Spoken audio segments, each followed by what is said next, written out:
Dallas, Texas, 8:16 p.m., April 27th. It wasn't raining, but the air was damp and cold. The atmosphere felt frozen, thick between the old buildings along Cypress Avenue, where the darkness always arrived before the streetlights. A biting wind whipped past tattered billboards, making the whole neighborhood fall silent as if holding its breath. Corporal Scott Jansen ran along the sidewalk, his heavy boots slamming against the concrete in rhythm with his labored breathing.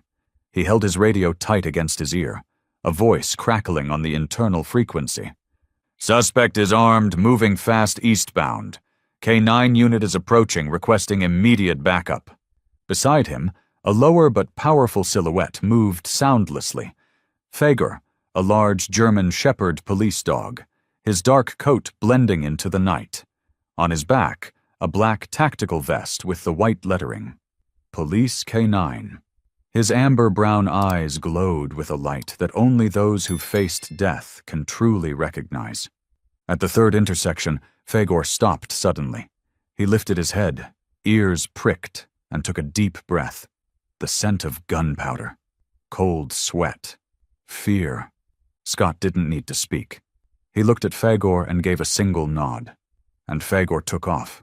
A rush of wind, alive, precise, unstoppable, sliced through the dark. His steps struck the ground with sharp intent. No barking, no misstep. He ran as if born for this, as if every breath was a vow he had to keep, no matter the cost. Ahead, hidden in the shadows, Brian Casas, a 20-year-old armed suspect, crouched behind an abandoned truck. He glanced around, hands trembling as he clutched a handgun.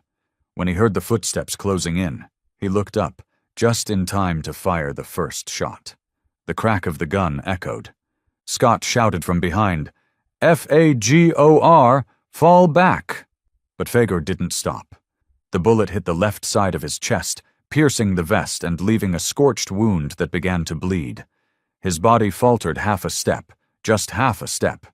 He swerved left, changed his angle, and then, like an arrow carved from loyalty, lunged straight at the gunman. Casas panicked and fired twice more into the air. But it was too late. Fagor leapt, his jaws snapped shut like steel clamps, locking around the man's right arm and dragging him to the ground. Scott closed in, pinned the suspect, and yelled into his radio, "Suspect down, K-9 hit, requesting medical now." As backup officers flooded the scene, Fagor had already collapsed. His chest rose and fell, blood soaking through the vest and trailing onto the pavement. Scott dropped to his knees, cradling Fagor's head, his hand resting gently on the dog's neck, feeling the heartbeat grow faint. "You did good, Fagor," he whispered, eyes burning. "Please don't go." Fagor blinked once, slow but deliberate. An answer. The next morning, in the emergency care wing of the city's K-9 Recovery Center, harsh white light stretched across the stainless steel table where Fagor lay.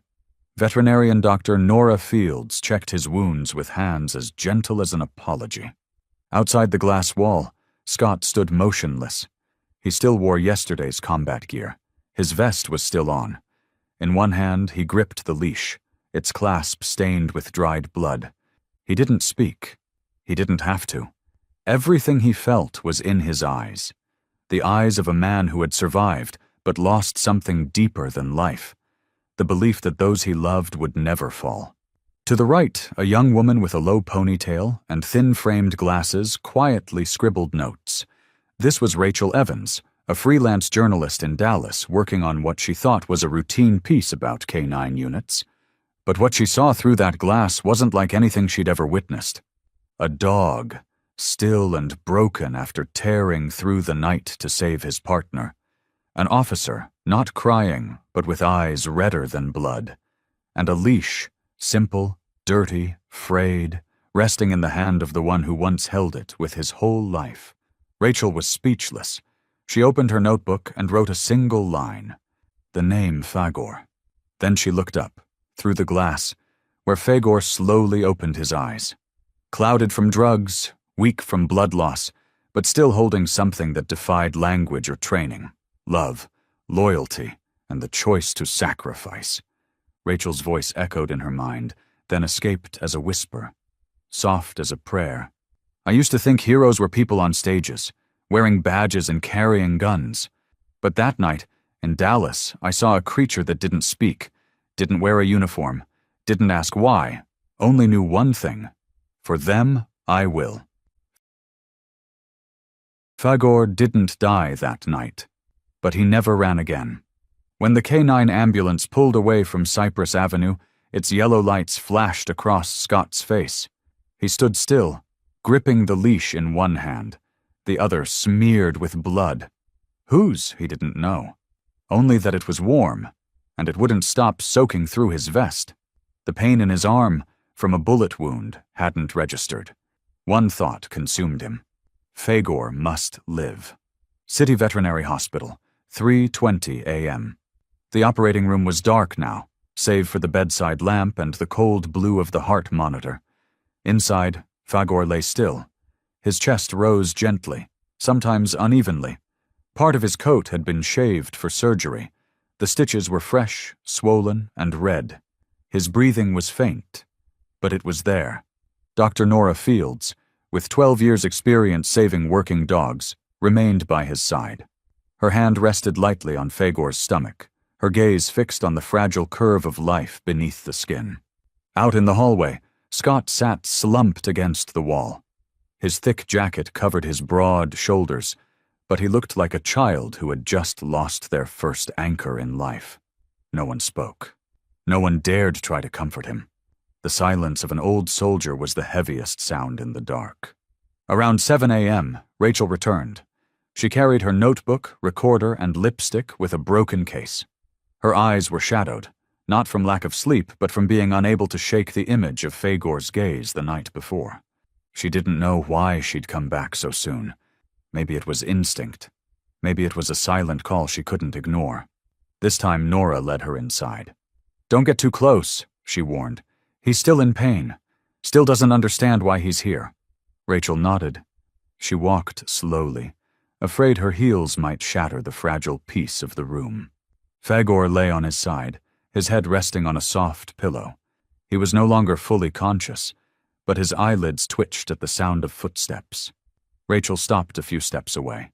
Her heart slowed. Her hands trembled slightly. Then she knelt, knees against the cold tile, and without a word, reached out to gently touch Fagor's warm, wet nose. His fur was soft, slightly damp. The sensation was so real it nearly broke her.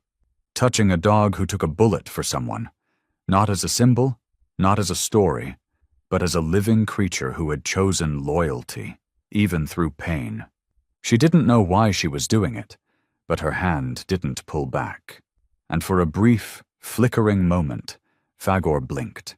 From his blurry point of view, bright surgical lights and jumbled shapes, footsteps, heavy and familiar, the smell of sweat, antiseptic, and a breath he knew better than anything. He didn't need to look. Through the haze, he saw Scott sitting outside, hand pressed to the glass. His eyes were red but dry. His shoulders trembled. The look they exchanged said what even people often cannot. "I'm still here. I never left you, and I'm sorry that you took the bullet meant for me." Fagor couldn't lift his head, but he felt it all. He didn't need to hear, just to see. And then, whether from the drugs or sheer exhaustion, he slipped back into sleep. A sleep without gunshots. Only the scent of his handler's hand. Rachel left the room quietly. She didn't record anything. Didn't take a photo. Just pulled a pen from her coat pocket and added a second line in her notebook. A creature that cannot speak, but understands more than we imagine. Beneath it, she placed an ellipsis. She didn't know what to write next. On a morning still draped in silence, as the city had yet to fully rouse itself from its weary dreams, Rachel stood in the hallway corner, not far from the emergency room door. She wasn't holding a notebook, no voice recorder. She was simply standing there, like a stranger who had wandered into a world that wasn't her own. And yet, strangely, she didn't feel out of place. Behind the pane of glass that separated them, Fagor was still breathing, slow, sparse, and with effort. His entire left chest was wrapped in white gauze. Dried blood still clung to the old vest. His eyes remained closed, as if listening to a melody from far away, not with ears, but with the soul.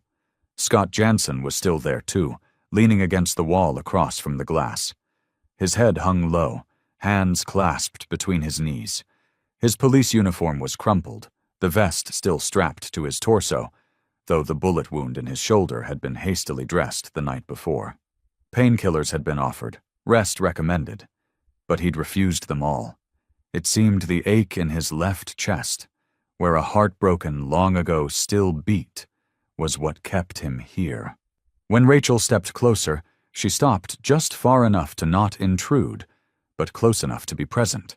A silence passed between them, a silence that didn't need avoiding or explaining. Scott didn't lift his head. He spoke, voice hoarse but clear. He wasn't the first choice. Rachel tilted her head. Fagor? He nodded slightly as if surprised himself at how easily the name left his lips. The first time I met him was during a K-9 pairing round in Fort Worth. I'd only been transferred to the department 3 weeks earlier. Everything was a mess. My head was still full of old noises. Gunfire, explosions, voices screaming and then falling silent. He paused, as though the sounds had just come back to life. During that training round, they gave me 3 dogs to choose from. Thor, a fierce Malinois with lightning-fast reflexes. Leo, a purebred shepherd, followed commands like a machine. And then Fagor. He reached into his pocket and pulled out something wrapped in a coarse handkerchief. Inside was a worn, earth-colored collar, its edges frayed, clasp scratched. On a faded metal plate attached to it, a barely legible inscription, Fagor, K9201. Rachel stared at the collar. There was nothing particularly special about it, and yet something about it made her want to touch it, like an artifact of memory more than a mere object. They told me not to pick him, Scott continued. Fagor had been trained in the military unit but was cut during the final round for failing the pressure test. When cornered in the dark, he didn't follow commands. Instead, he backed down and lay flat. Out of fear? Rachel asked. Scott went quiet for a moment. Out of pain. He looked straight into her eyes, no longer sharp, but carrying the quiet light of someone who had stood at the edge of the abyss and come back. He didn't bark, didn't bite. He just lay there, just like I did, years ago, when I realized no one was coming back to look for me in the rubble of Fallujah. Rachel said nothing. All the questions in her mind suddenly seemed irrelevant. I didn't pick Fagor that day, Scott said, glancing at his hands. I picked Leo, the top-rated dog. He gave a faint laugh. But when I walked out of the training field, Fagor quietly followed. No barking, no begging. He just walked behind me, just far enough to avoid getting scolded, but close enough for me to know I was being followed. A kind of test, Rachel murmured. Scott nodded. When I stopped, he stopped. When I turned, he sat down. And when I reached out, just to see, he didn't hesitate. He lowered his head, then gently placed his muzzle in my palm, as if saying, "If you want, I'll go with you. If not, I'll still be here. I won't leave." Rachel swallowed hard, her chest tightening with something she couldn't quite name. "I changed my mind the very next morning," Scott said, voice slow, as though narrating a dream. "I took back the first collar he ever wore. This one. Cleaned it, re-etched the name, wiped the old blood off. From the moment I placed it on his neck, he never left my side." He fell silent. Behind the glass, the room hadn't moved. Fagor still lay, his ears twitching slightly as if he too was listening. "He didn't choose me," Scott whispered, half to himself, half in confession. "I was the one who was chosen, and from that moment on, I never doubted it again." Rachel didn't respond. She only reached out gently and placed a finger on the edge of the collar Scott held. It was colder and heavier than she expected. A feeling, both foreign and familiar, swept through her chest, as though she had touched something not made of metal, but a piece of memory borne on the shoulders of both man and dog across a lifetime far too long. Some dogs are born to fight. Some are born to lead. And then, there are dogs like Kane, born never to back down. Rachel realized this while sitting in the viewing room of the San Diego Police Department's recording division, 2 days after leaving Dallas. Fagor's collar was still in her bag, and Scott Jansen's eyes still hovered in her memory, weary, but glowing when he spoke of being chosen. Now, in front of her, was a completely different story. Different, and yet hauntingly familiar. On the screen, footage from a GoPro mounted on the tactical vest of K9 Officer Kane began to play. The camera angle was low, shaky, and far from what humans were used to seeing. But that's exactly what Rachel wanted. The point of view of a four-legged warrior amid sharp turns, pounding breaths, and the smeared lights of night. The video flashed through the frame of a deserted street on the outskirts of San Diego. Flickering street lamps cast uncertain shadows. A radio crackled through the patrol car's speakers, blending with the screech of tires on asphalt. Suspect vehicle, gray Chevrolet Silverado, plates confirmed, fleeing eastbound toward Savannah. K9 unit is deployed. That's when Kane entered the frame. He didn't look like your typical fierce war dog, not oversized, no growling. But there was something eerily calm about Kane. As if the world could explode around him, and he'd still lock eyes with the one he trusted, saying silently, "I'm here. Wherever you go, I go." The video sped up. Kane was in the back seat of the patrol car, body tense, breath heavy.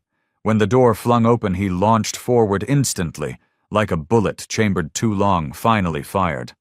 Across the street, over a wooden fence, claws scraping the ground, then into a trash-strewn alley.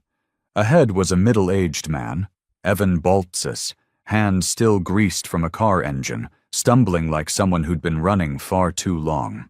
He turned back, met Kane's eyes for 1 second, and in that second, his escape ended. Kane accelerated, a powerful spring from his hind legs, and he lunged like a shadow made solid. The GoPro captured the sound of tearing fabric, Baltz's scream, and the moment both hit the damp ground in a tumble. Rachel clenched her bag strap instinctively. Underneath the footage, a voiceover played, Rachel's recording from her interview with Kane's handler, a quiet man named Officer Travis Monroe. Kane was never trained to understand right or wrong. He doesn't know what the law is, doesn't grasp guilt or innocence, but he knows one thing, crystal clear and deep down. The person I love is in danger. I must get closer. I must stand between them and the threat, no matter what. The video shifted to behind-the-scenes footage. Kane now lying at the K9 medical post, tongue lolling, panting, but eyes still sharp. Officer Monroe sat beside him, gently rubbing Kane's shoulder, still scraped from the scuffle. "He never left my side," Monroe said to Rachel, slow and deliberate, eyes never leaving Kane. "Even when I panicked, Kane never did. Or if he did, he hid it so well I never knew." Rachel nodded slightly. She knelt and placed her hand on the damp fur of Kane's chest. The dog looked at her, motionless, but the way he held her gaze, steady, deep, and silent, tightened something in her chest. "You don't understand the word justice, do you?" she whispered half to herself. "You only understand one thing." She smiled faintly, hand still resting on Kane. "Protect the one you love." That night, sitting in a small hotel near the harbor, Rachel played Kane's footage again. The volume was low, but not off. The GoPro continued to show the world through the eyes of a creature who couldn't argue the law, couldn't sign a statement, but was braver than most who've ever held a gun. Kane's panting, steady, powerful, alive, echoed over time like the beat of a small, unwavering drum. And in that moment, Rachel was no longer a journalist. She was just someone trying to listen to the heartbeat of another being, one that only ever asked a single question before charging into danger. "Where is the one I love?" The San Diego night slipped away with the steady breathing of Kane, but Rachel remained awake. She couldn't shake the image, a dog charging through the darkness as if the darkness itself needed him to stay standing. Something about Cain reminded her of Fagor, but not in the way they were trained or how they moved. It was something deeper, a look that reached past commands and into something far more sacred: connection. And then, the next morning, she met Mason. Mason didn't say much. The 8-year-old sat quietly in the corner of the counseling room at a local elementary school. His face looked small inside a pale gray hoodie, and his wide eyes were sunken, as if he'd grown used to seeing the world through a thick pane of glass no one else could see through. Mason was the son of Officer James Reed, who had been injured in a foot chase 2 months earlier. People said James would recover, but for Mason, the wound didn't just belong to his father. It had carved a long, invisible line straight through the boy's heart. Since that day, Mason refused to go near any dog. This is from a child who used to fall asleep hugging the neighbor's old golden retriever. He didn't scream, didn't cry, didn't lash out. He just retreated, gently, quietly, as if the presence of a creature he once considered a best friend had become something too painful to bear. "I don't hate them," Mason whispered during his first meeting with Rachel, voice soft as a passing breeze. "I'm just scared that if I love them again, they'll disappear too." Rachel heard that not just with her ears, but with a sharp ache in her chest. That was why, when Officer Travis Monroe suggested bringing Cain to the school as part of a community connection program, Rachel hesitated. She wasn't sure Cain, with his solid frame and piercing eyes, was the right dog for a boy who had lost his sense of trust. But then she changed her mind, not because of Cain, but because of Mason. The schoolyard was quieter than usual that morning. Students were divided into small groups to meet the K-9 officers.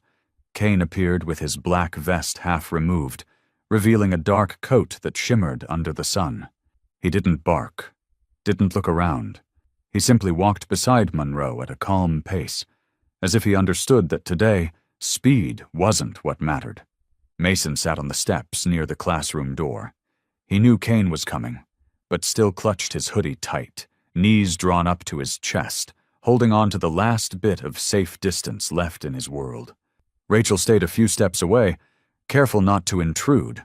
Cain approached the group of students, where the other children eagerly petted his back, giggling when he tilted his head or licked a small hand. Every move Cain made was measured, not too close, not too eager, as if he was stepping through a forest of delicate leaves. Then, as the other groups dispersed, Monroe led Cain toward Mason. The boy saw them coming, his entire body tensed like a drawn bow. One hand disappeared behind his back, the other gripped the stair railing. Cain didn't look directly at him. He passed by, then stopped, about 3 meters away. He didn't approach, didn't wag his tail. He simply sat down, head lifted but gaze drifting slightly, as if saying, "We don't have to touch yet, but I'm here." Mason stared at him for a long time, then looked down. The air stretched taut. Just when Rachel thought she might have to step in, Mason stood up. 1 step, then hesitation. He glanced at Rachel, then at Cain, still sitting motionless like a patient shadow. Another step. His small hand loosened. His legs moved, slowly, carefully, until the distance between him and Cain was no more than an arm's length. Then he reached out, gently, hesitantly, and touched Cain's left ear. The first contact was so delicate that Rachel almost didn't register it. But Cain knew. He tilted his head slightly, pressing into that small hand. Not too much, just enough to let Mason know he felt the trust returning. The boy smiled. A faint, thread-thin smile, but his first in nearly 2 months. Rachel turned away, pretending to fix her hair, just to hide the mist welling in her eyes. When the day ended, Monroe removed Cain's leash, letting him wander the schoolyard a bit. And for the first time, Mason walked behind a dog, not in fear of losing it, but with something else in his step, the courage to believe again. There's a kind of courage that doesn't need applause, doesn't need medals. It doesn't show up in the fastest sprint, the strongest tackle, or the sharpest bite. It shows up simply by staying in the dark when no one else is willing to stand watch. That kind of courage is called Cisco. The Fraternal Police Hall on the outskirts of San Diego wasn't a place many people visited anymore.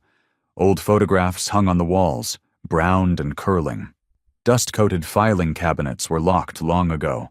By day, the building belonged to memory. But at night, it seemed to shrink inward, becoming a quiet shell. Vulnerable. Forgotten. That night, a sharp crack echoed, glass breaking. A figure slipped through a side window. He, Christian Bryant, a familiar petty thief, thought the building had fallen asleep. What he didn't know was that someone inside never did. Officer Daniel Brooks was on his way home from the precinct when he got the security alert. As the only one still holding a key to the back door, and a former guard of the building since the 90s, he knew every creak, every hollow of that place like the lines in his palm. He didn't come alone. In the backseat of his car was Cisco, a German shepherd nearly 10 years old. For most K9 units, that meant retirement. But for Daniel and Cisco, retirement was never the plan. Not because they weren't tired, but because they hadn't found anyone yet. They trusted enough to take over. The patrol car stopped in silence. No sirens. Daniel knew, if anyone was inside, the noise would only make things worse. Cisco jumped out without needing a command. He didn't move with the ease of youth anymore, but each step landed firm as stone. Rachel, who had been tagging along to film a short segment about veteran K9 units, was invited in as well. The moment they stepped inside, everything fell silent, like even time held its breath. Flashlight beams swept over aged photos, catching glimpses of old faces. Daniel held his breath. Cisco stopped at the threshold of the old meeting room, once a space for toasts and returns. Now only footsteps whispered against the floor. Then Cisco lifted his head. No barking, no growling, but his ears pricked straight. His body stiffened. He had heard something no human ear could parse. A soft shift in the air, a breath out of place, a nameless sound pulled from the shadows. Daniel understood immediately. He switched off the flashlight, motioning for everyone to hold. Rachel pressed against the wall, clutching her camera, heart thudding like a drum. Cisco began to move, slow, silent, almost merging into his own shadow. He didn't need sight, only sound, scent, and the instincts built from years of training and survival. Then, a faint clink. Someone had bumped a metal shelf, and in that split second, Cisco struck. No bark, no warning, just a lightning-fast spring from a guardian who had never let his guard down. A heavy thud, a body slammed to the floor, followed by a strangled scream. Rachel swung the light around. What she saw took her breath away. Cisco, jaws locked onto the thief's right arm, claws pinning his chest down. No blood, no mess, but it was a perfect hold. No escape, no resistance allowed. Christian Bryant writhed, screaming, "Make him let go! He's crushing my arm!" Daniel stepped forward. No shouting, no gun. Just a hand placed gently on Cisco's head, as if touching the hair of a soldier who had just completed his mission. "That's enough, old boy," Cisco released. No growl, no panting. He stepped back, sat down, and stared at the man. Not with rage, but with something heavier. Disappointment. An hour later, when it was all over, Rachel sat beside Daniel and Cisco in the break room. She didn't ask more questions. She just looked at Cisco, the graying dog still upright, eyes fixed on the door. "He doesn't sleep, does he?" she asked softly. Daniel chuckled. "Oh, he sleeps. Just half of him." "Huh." Cisco was badly injured in Iraq, left under rubble for 3 hours. Since then, he never sleeps deep. One ear's always listening. One eye's always ready. Rachel didn't reply. She just looked into those eyes and understood. Some souls are born to stand guard, not because of duty, but because their hearts refuse to walk away from those they've chosen to protect. Cisco had served for 9 years, a number that far exceeded the norm for any working K9. He had once injured his right leg, nearly died in a wildfire up north in Texas, and single-handedly held a hallway when his unit was split during a drug raid 2 years earlier. But that night, after clamping down on the burglar's arm at the police fraternity building, Daniel knew. It was time. He didn't tell anyone. There was no retirement ceremony, no certificate, no flowers, just a file signed simply, Cisco, retired at personal request. And for the reason? Daniel wrote one line. He's done enough. The small wooden house in the northern hills of San Diego wasn't fancy, but it had been Daniel's home for 30 years. Since his wife passed away, it held only 2 porcelain bowls on a shelf, a single bed, and a sun-soaked porch. Cisco had visited a few times during his years of service, always as a soldier returning to base. But this time, he stepped through the wooden gate, not as a guest, but as the last survivor of a long war. No leash, no sit or stay. Daniel simply unlatched the creaky iron gate, stepped back, and made room for something sacred. Come in, he said softly. It's your home now. Cisco walked slowly, each paw pressed into the dry grass like he was marking the final ground of his life. A place without commands, without gunfire, without the need to prove loyalty anymore. Just one man, one porch, one shadow. That evening, Daniel went to the market early and bought the finest cut of beefsteak. No seasoning, no slicing, no mixing with kibble or supplements, just one large piece of meat, grilled to medium, sprinkled with sea salt and black pepper, and finished with a drizzle of rich brown gravy. He didn't eat. That dinner wasn't for him. Placed carefully on a white ceramic plate atop a rug beneath the dining table, Cisco saw it, smelled it, and then looked up at his partner as if asking, "For me?" Daniel smiled faintly, shook his head slowly, and sat down, lifting a glass of red wine. "Not a reward," he said softly. "A thank you." Cisco approached, unhurried. He lowered his head, touched the plate gently with his nose, a quiet ritual, and then began to eat, slowly, deliberately. No loud chomping, no desperate gulps. Each bite seemed to carry the weight of a lifetime. The scent of gunpowder, dust, sweat, blood, and the familiar hand that always touched his neck when the job was done. Daniel watched in silence.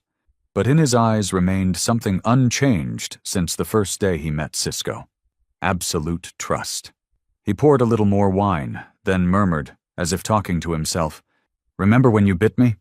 I was down, bleeding all over the floor, thought I was dying. You thought I couldn't move, so you bit into my arm to drag me to the door. Still got the scar, right here." He rolled up his sleeve and gently rubbed a faint mark near his elbow. Cisco didn't lift his head, but his tail gave one soft thump on the wooden floor. A quiet nod. Daniel paused. His voice was lower now. "Raspier, you've saved me. Not just once. Probably more times than I even know." The room fell into stillness. Only the faint wind hissed outside the window, and the warm yellow light glowed across Cisco's gray-flecked coat. "You know," he whispered, "I'm not good with saying things like, 'I love you.' But I keep my word. I'll never leave you. Even if you grow old, go blind. Forget who I am, I'll still be here." Cisco finished the last bite, walked over to Daniel, and quietly lay at his feet. No groaning, no sighing, just rested his head on his partner's legs and breathed slowly, like for the first time in years, he was truly at peace. Daniel leaned down and patted his head. Once, then again. "Sleep," he said. "Your shift's over." That night, Rachel received a message. A photo. Cisco, lying beneath the porch swing. A bit of sauce still on his muzzle, eyes half closed, but one ear still raised, as if, even in retirement, his heart remained with those who still needed protection. Under the photo was a handwritten note from Daniel. No more uniform, but still the night watch.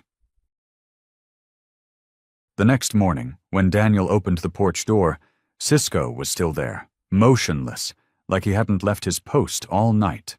But as soon as Daniel placed a hand on his shoulder, Cisco opened one eye, gently and calmly, as if to say, "I'm still awake, just no longer fighting." Daniel smiled and poured himself a coffee. The sun rose steadily over the ridge, painting the porch in warm amber. He sat down, stretched his legs, and said nothing. Sometimes silence is the only thing worthy of an old friend who always kept his promise. Elsewhere, in another city, another dog was keeping her promise, in a far more fiery, furious way. Saria, the name raised eyebrows at the Cincinnati Police Department at first, not because it was unusual, but because she was the first female dog ever accepted into the department's K-9 unit. "K-9 work is for males," a sergeant once muttered. "You need muscle, guts, recklessness." Within 4 months, Saria had shut them all up. She didn't just ace every test, she redefined them. Calm under gunfire, swift in pursuit, and most of all, she never gave up. No one fully understood what lay behind those deep brown eyes. But Officer Naomi Carter, the only handler who believed in her from the start, knew that gaze belonged to a creature who would gladly place her life on the line if it meant someone else would make it home. That fateful night began like any regular shift. Briefings, patrol orders, roll call. But around midnight, an urgent dispatch echoed over the radio. Shots fired at an abandoned warehouse, West Industrial Zone. Suspect possibly armed, Evan Cruz, a known drug trafficker. Carter tightened her grip on the wheel. In the back seat, Saria stood. No barking, no howling, just stood, as if she already knew what was coming. The car screeched to a halt at the warehouse. SWAT wasn't there yet. Carter was first on the scene. As the steel doors creaked open, the stench of mildew, gunpowder, and paint filled the air. Her flashlight cut across collapsed crates, catching a figure darting at the end of the corridor. Carter signaled, "Saria, stay close." But then, the screech of metal. A door slammed. A man bolted out, gun drawn. Everything happened in less than 3 seconds. Saria, without waiting for a command, lunged. Carter shouted, "Saria, stop!" Too late. All she saw was a blur of gray-black fur ripping through the air, and then the sound of glass shattering like thunder through the night. Saria had leaped through the window, slammed into a metal rack, then crashed into the suspect, sending the weapon flying. Carter reached the scene moments later. Chaos. Blood. Shards. Groaning. And Saria, in the middle of it all, eyes still locked on the gun, now just inches away. Not until medics arrived did Carter see the deep gash on her rear leg, blood soaking her coat. 3 days later, Saria woke up in the K-9 recovery clinic. One leg splinted, eyes still sharp, but missing their usual mischief. Naomi Carter sat by her side, hand resting gently on her muzzle. "You know," she whispered, voice shaking, "I didn't think I was afraid of dying until I heard that glass break."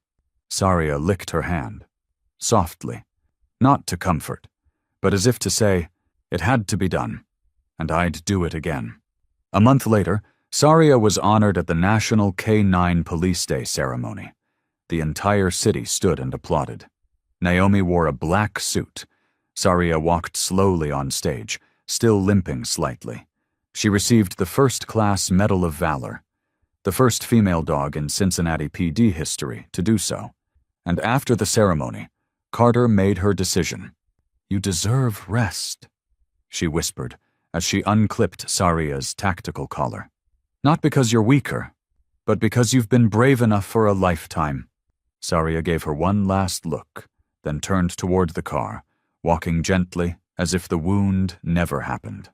Carter slid into the driver's seat, fingers brushing an old claw mark on the door, a relic from the time Saria tore into a human trafficker.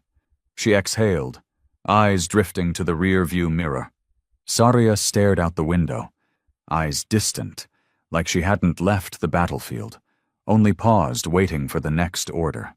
Sometimes, Carter thought, heroism doesn't lie in the leap itself, but in the decision never to turn back even when it hurts. After Saria's commendation, Rachel spent the next day holed up in the editing suite. The screen flickered with clips she had gathered over nearly 3 months. Bodies launched into danger, eyes lifting after stray bullets, and the haunting silences where handlers screamed, but their dogs couldn't rise anymore. None of them spoke, but all of them hurt. And Rachel couldn't stop circling a single question in her head all morning. Do they feel pain like we do? And if they do, why don't they ever cry out? She knocked just past noon. The 2-story wooden house stood on the edge of suburban Cincinnati, nestled behind a line of red maples at peak autumn. There was no doorbell, only a wooden sign hanging from the porch. Dr. Nora Fields, veterinarian. No appointment is needed. No judgment given. The door opened after 3 knocks.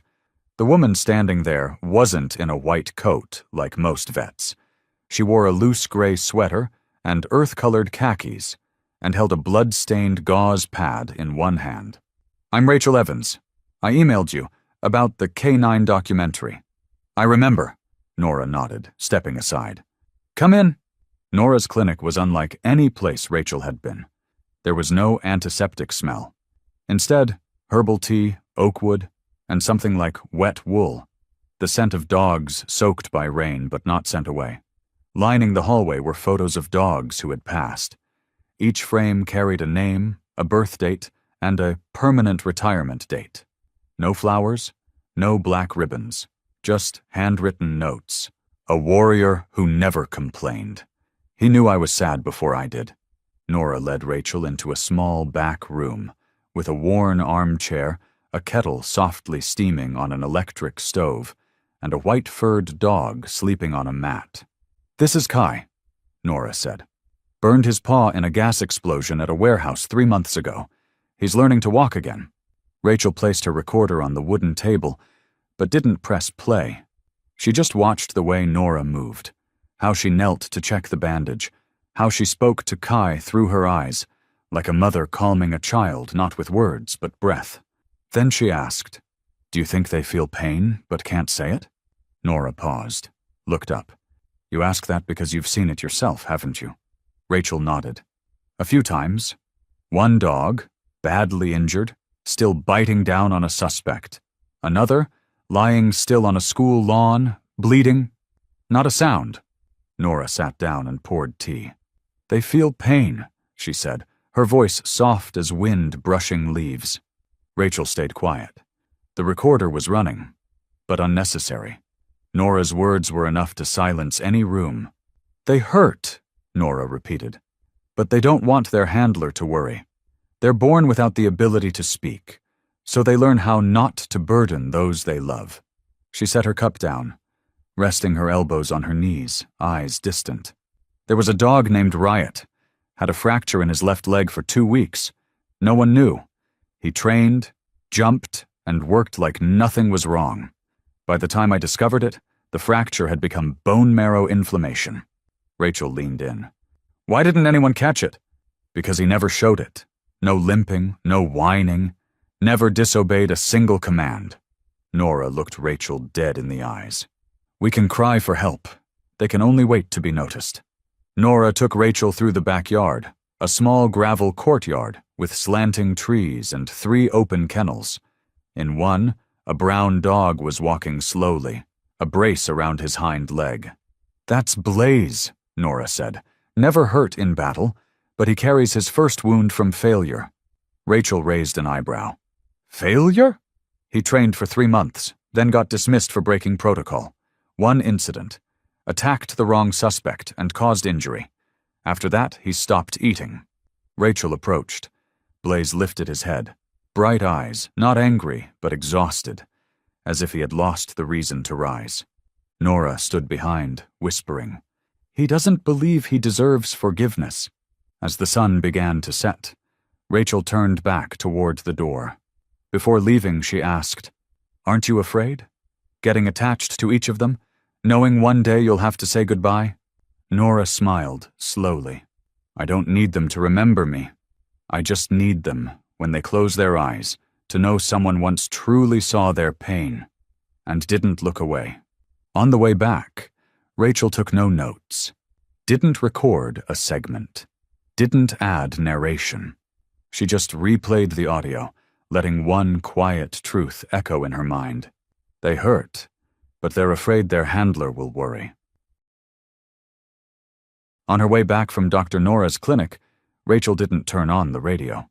Nora's words still circled somewhere just behind her ears, like wind brushing against a door left slightly ajar.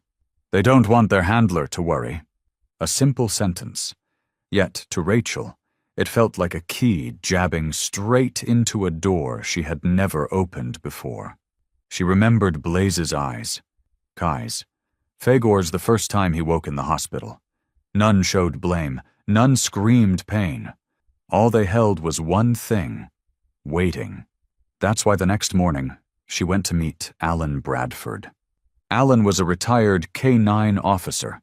His name appeared in an old report Rachel had studied for weeks. Officer loses K-9 partner in explosion at San Pedro docks. No one had followed up. But Rachel knew, if anyone could reveal what lies behind a dog's silence, it was Alan. He met her at the gates of the K-9 cemetery outside Los Angeles, a place so quiet the crunch of gravel sounded like a ticking clock. Alan didn't ask why she came. He didn't need to. Just looked at her briefly, then turned toward the white gravel path. Rachel followed silently. The cemetery lay in a small grove where even the trees seemed to bow to spirits that never spoke. On every small stone was a name, a birth date, a death date, and sometimes a short line. Kane never left his post. Luna heard what wasn't said. Max still on watch. Alan stopped in front of a gray headstone. No photo. Just hand-carved letters, Duke, 2009 to 2017. I buried a dog, but I lost a friend. He knelt, gently brushing away dry leaves from the stone. His hand trembled, but the motion was soft, like he was afraid of hurting even a memory. Rachel waited behind, silent, letting him speak first. People think, Alan began, voice like stones rubbing together. Working with dogs is about commands. Chase, take down, hold. But really, it's about learning to understand the things they never say. He ran his fingers over the stone. Duke understood me better than my ex-wife. Never asked, never comforted. Just when I didn't want to live, he'd lie across the doorway so I couldn't leave. He paused, swallowing something he couldn't name. That morning I called him by a different name. Rachel frowned. Why? Alan gave a hollow smile. I was scared. Had a bad feeling. Though if I didn't use his real name, maybe he wouldn't follow.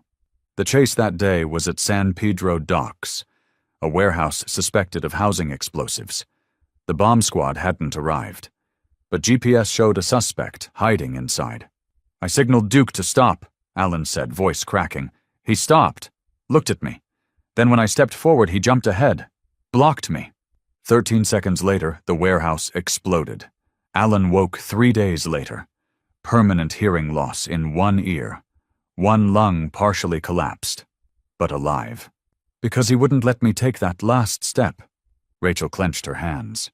Dr. Nora said, she murmured, they feel pain, but they don't cry, because they don't want to worry their handler. Alan nodded. She's right. Duke was injured more than once, but only when I turned away would he lie down. In front of me, always standing, like a little soldier, afraid if he ever bowed, I'd collapse too. They sat on a stone bench nearby. The breeze whispered through the trees like hymns in a roofless chapel. After that, I never took another dog, Alan admitted. I didn't think I had it in me to love someone again, knowing I'd lose them. Rachel didn't argue, but in her mind, Blaze appeared, lying still in his kennel, not from physical pain, but from the fear that no one would trust him again. Do you regret it? She asked finally. Alan was quiet. Then he looked back at Duke's headstone and nodded. No, I'd rather lose a friend than never have had him beside me. As Rachel left the cemetery, the sun leaned fully into the western sky. She didn't film, didn't take notes, but just before exiting the gate, she turned back and snapped one photo of the gray stone carved with the rawest line of all. I buried a dog, but I lost a friend, because she knew one day She'd need that line to answer the final question of her film. What do we truly lose when a dog leaves us? That day in Denver, a light rain fell. Not enough to soak a coat, but enough to soften the ground and weigh down the air.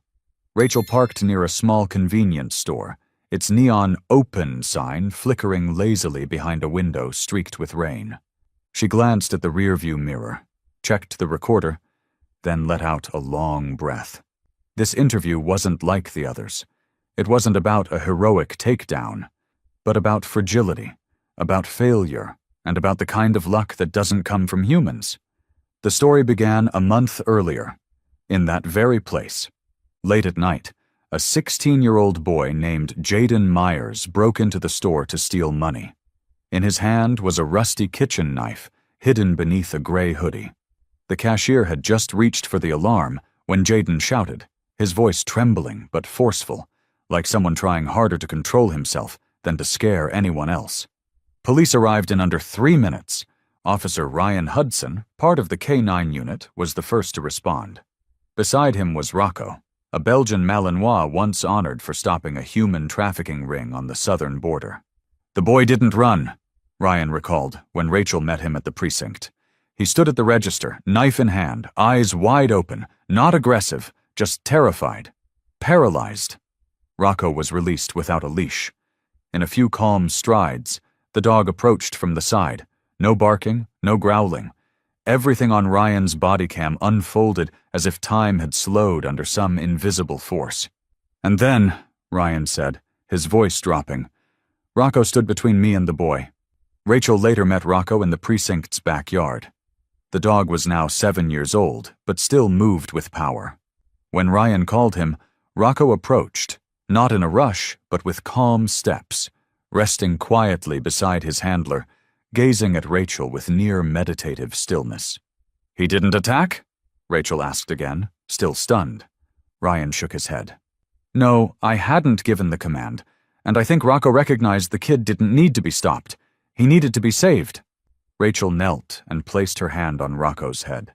His fur was short, warm, and clean. Do you know you saved a child? She whispered. Rocco didn't react. But his eyes, humble, never boastful, never asking for credit, said everything. That afternoon, Rachel visited Angela Myers, Jaden's mother. A small apartment filled with family photos. In them, Jaden grinned ear to ear, clutching a school soccer trophy. Another showed him perched on his father's shoulders, a man lost 2 years earlier in a car accident. Angela welcomed Rachel with eyes sunken deep, as if years of tears had carved permanent hollows beneath them. But she no longer cried. I know why my son did it, she said, sitting across the tea table. It wasn't for money. It was because he felt like he was losing everything and didn't know where to scream to be heard. Rachel nodded. Angela poured tea, then looked directly into Rachel's eyes. I was furious at my son. So angry I couldn't even hold him, even after knowing he was alive. But I'm grateful to that dog. Rachel said nothing. She didn't need to. He didn't lunge, didn't knock my son down like a criminal. He just sat. Between them in that moment was a life and death decision, and the decision not to act.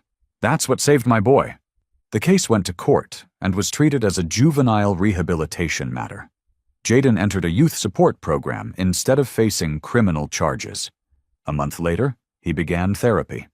Another month on, he wrote a letter to the K-9 unit. Rachel was allowed to read a short excerpt. I know I don't deserve forgiveness, but if that dog had acted differently that day, I wouldn't be here to grow up. I don't remember the officer's face behind me, but I remember the dog's eyes. Like he knew I was lost, and all he needed was someone to believe I could come back.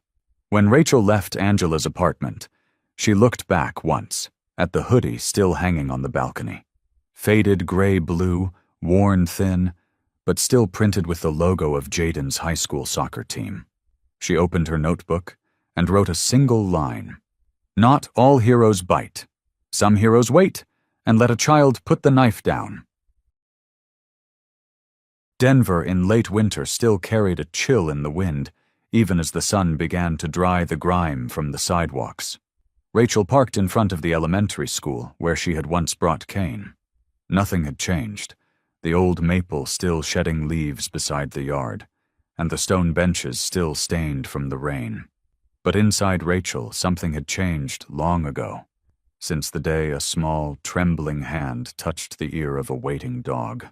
That boy's name was Mason, and this was the next part of his story. Mason was the son of Officer Jason Miller, injured during a large-scale drug raid in West Denver. The wound didn't take Jason's life, but it took the peace from his home. Persistent back pain.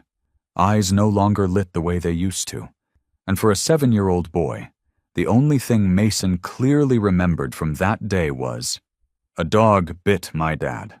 No one explained. No one repaired that image. Mason grew up with a specific fear.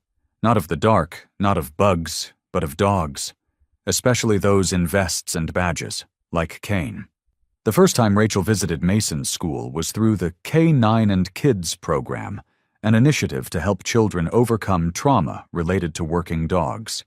Kane was chosen for his calm demeanor, his precision under command, and most importantly, because no one had chosen Kane when he first graduated training. Rachel remembered that day vividly. Kane entered the classroom in silence. The children cheered and clapped, but one boy curled into a corner, gripping his backpack so tight his knuckles turned white. Mason. Rachel didn't push. She simply sat beside Kane, reading aloud, and waited. Kane lay still. No glancing around, no barking, no attempt to charm. Just quiet breathing, a body as still as a pond. Mason peeked, then looked away, until in a moment no one expected, he stepped forward. One step, then stopped. His eyes met Kane's. No rage, no growl, just presence. Steady, calm.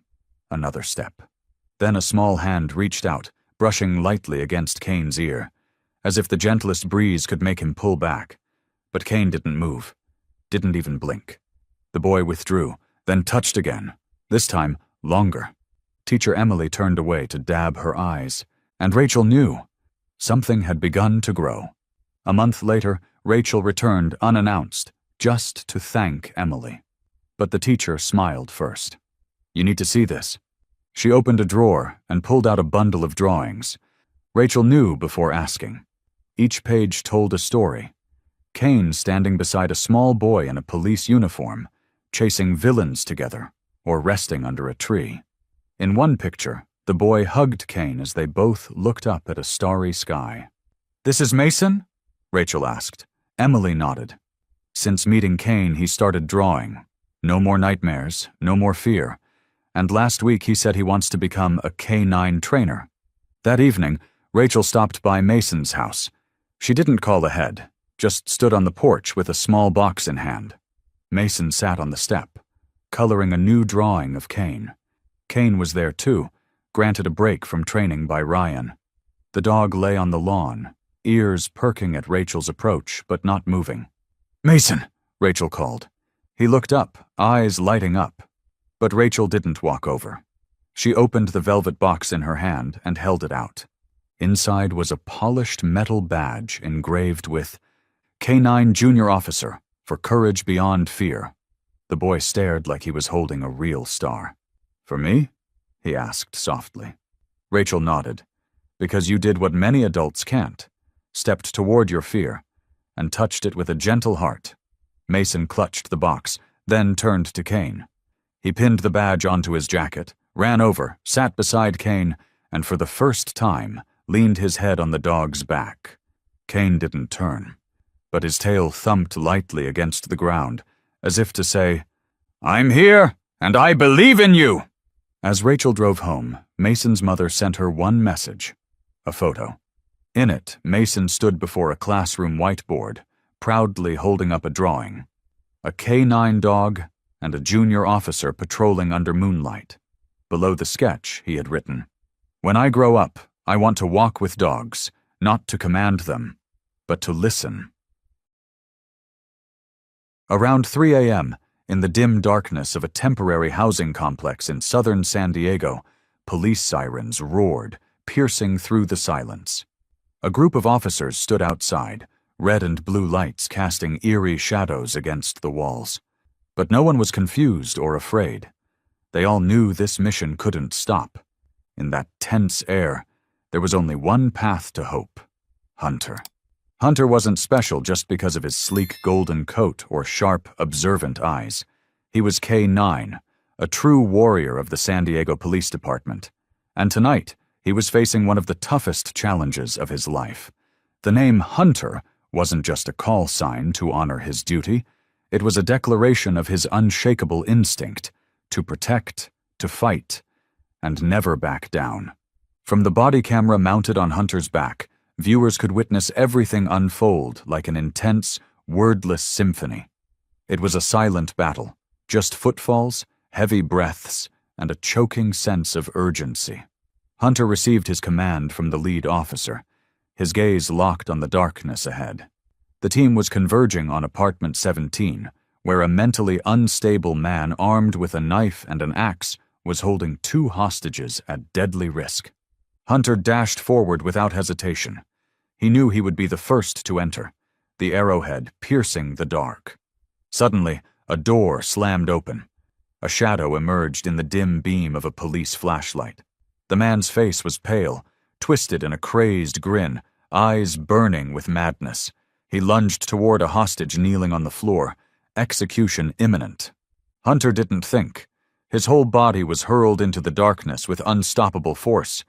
Just as the blade was about to descend, Hunter launched through the air like a panther, his body colliding with the attacker, knocking him away from the hostage. Hunter's snarl tore through the silence. The knife clattered to the ground. He twisted the man's arm, growling, eyes blazing with unwavering purpose. The man stumbled, unable to hold his weapon, but Hunter didn't let go. He clamped down on the man's arm with primal force, relentless, unyielding. Just as his name foretold, Hunter was the predator who never lost. Officers finally burst in, wrestled the man to the floor, and dragged him out, leaving Hunter standing there, panting, sweat dripping to the cold floor. He raised his head and looked around, then turned to the hostages. Like a trusted friend, a guardian who would never leave. Rachel couldn't take her eyes off the computer screen. The video had no dialogue, no screams, and no cinematic soundtrack. Just Hunter, a dog acting on pure instinct to protect. The sight overwhelmed her, and she understood something no words could convey. Hunter wasn't just a tool. He wasn't just part of a unit. He was a soldier. Loyal, courageous, and willing to sacrifice everything for others' lives. When the video ended, Rachel sat in silence for a long time. The emotions crashed over her like a downpour. Tears and awe. Not just because Hunter saved a life, but because he had no other choice but to charge into the darkness, fearless, driven only by duty. The next day, Rachel visited Hunter at the San Diego K9 Center. He lay on the floor, legs still bandaged from crashing through the glass door. But what caught her attention wasn't the injury. It was his eyes. Those bright, unwavering eyes, no longer those of a weary fighter, but filled with an unfamiliar calm. When she stepped in, Hunter lifted his head to look at her. No bark, no wagging tail, but in those eyes she saw one thing: understanding, gratitude, and maybe, just maybe, unspoken empathy. Rachel sat beside him, gently stroking the fur along his back. Hunter glanced at her softly, recognizing her as the one person who had truly seen him for who he was and what he did. "So you did what had to be done," she whispered, her voice hoarse. "No orders needed. No reward." Hunter closed his eyes for a long moment, then opened them again. And in that instant, Rachel knew. Sometimes real heroes don't need words. They only need instinct, determination, and loyalty. She lowered her hand and rested it on Hunter's head. "Thank you, Hunter," she said, though no words could fully express her gratitude. Hunter exhaled gently, his eyes narrowing, like a silent thank you in return. That afternoon, the sky didn't cry, but the air was damp and cold. as if the city was holding on to a memory that hadn't yet dried. Rachel pushed open the door of the San Diego K-9 veterinary clinic, where Hunter was recovering after the harrowing chase the night before. She carried a bundle of old newspapers and a small silver metal box with a rusted corner. Inside was a printed still from the video. Hunter, mid-leap, back arched like a drawn bow, eyes locked on the attacker, ready to take all the pain himself. Hunter was at the far end of the room, lying on a thin bandaged mattress. His left shoulder was still tightly wrapped, wounds not yet healed. But what caught Rachel's attention wasn't the injury. It was how Hunter stared into the mirrored wall before him, watching his reflection. The K-9 dog silently observed himself, as if trying to understand the creature in the glass. A golden-furred dog, muscular, eyes sunken. No longer the flawless warrior from training days, no longer untouchable. Rachel stepped closer, her heels clicking softly, like someone knocking gently on the door of a soul just waking from a long dream. She stood behind Hunter. No call, no wave, just silence. Hunter glanced at her through the reflection. His eyes no longer burned with last night's fire. Instead, there was a flicker of doubt, and deep within it, something like shame. For the first time in all her reporting on K-9 units, Rachel saw such a look. Not in an animal, but in a being asking itself, "Am I still worthy?" She reached out, pressing her palm against the glass, right where Hunter was looking. The cold seeped into her skin, but she didn't flinch. She stood there, letting her hand align with his image. "You're not just a dog," she whispered, her voice trembling like night wind. "You're my hero." Hunter didn't move, but he dipped his head slightly, like a small wave lapping the shore, then fading into quiet. Rachel pulled out the printed photo and gently taped it to the mirror. It showed Hunter suspended mid-air, face towards the attacker, unwavering. She didn't write a caption. She believed Hunter would understand. "You see that? That's you. You didn't need orders. You didn't need a reason. You just needed to know someone needed you." Night fell. The air cooled. Rachel asked permission to take Hunter out to the back garden. Not for a walk, but just to see the sky.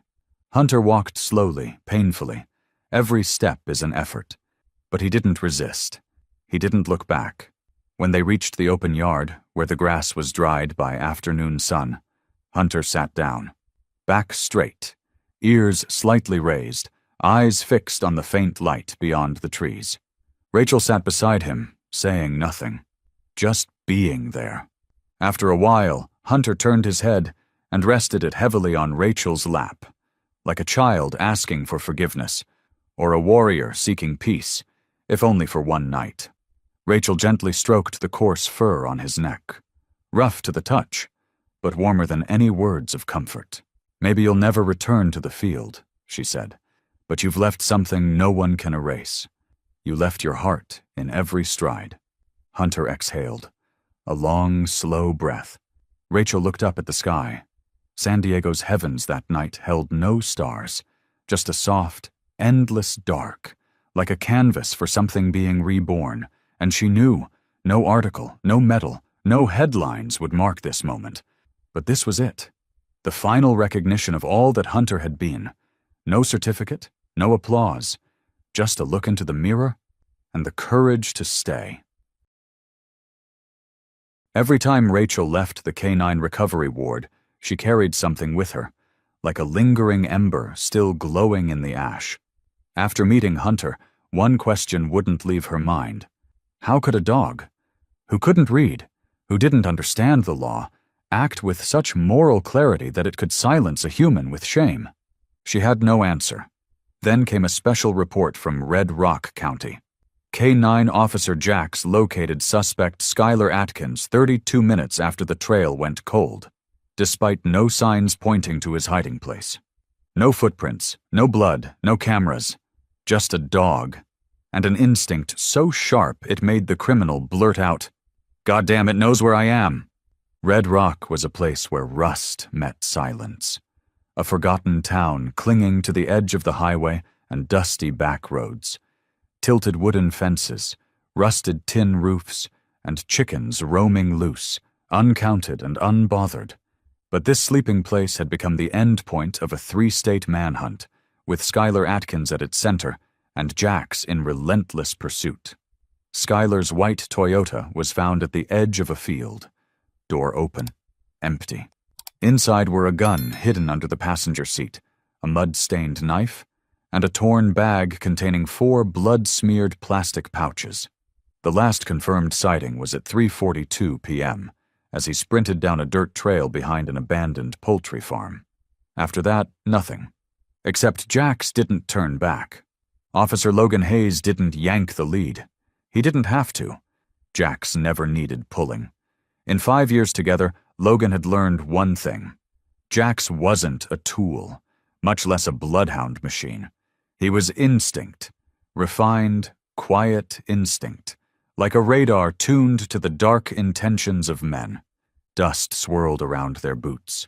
Logan shielded his eyes, while Jax's damp nose twitched and led them slowly toward the old chicken coop. This wasn't the frantic run of a movie chase.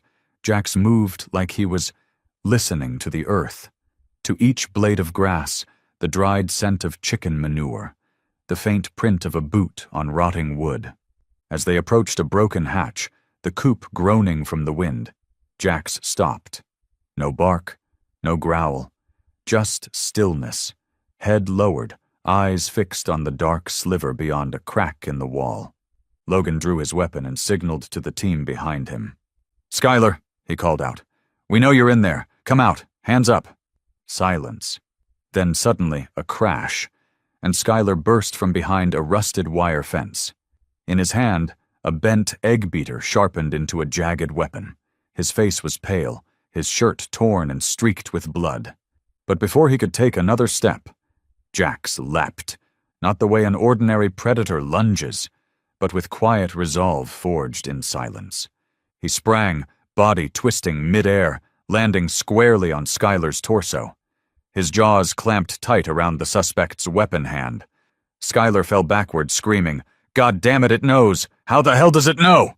No one answered, because the answer wasn't human. Rachel replayed the GoPro footage from Jax's back.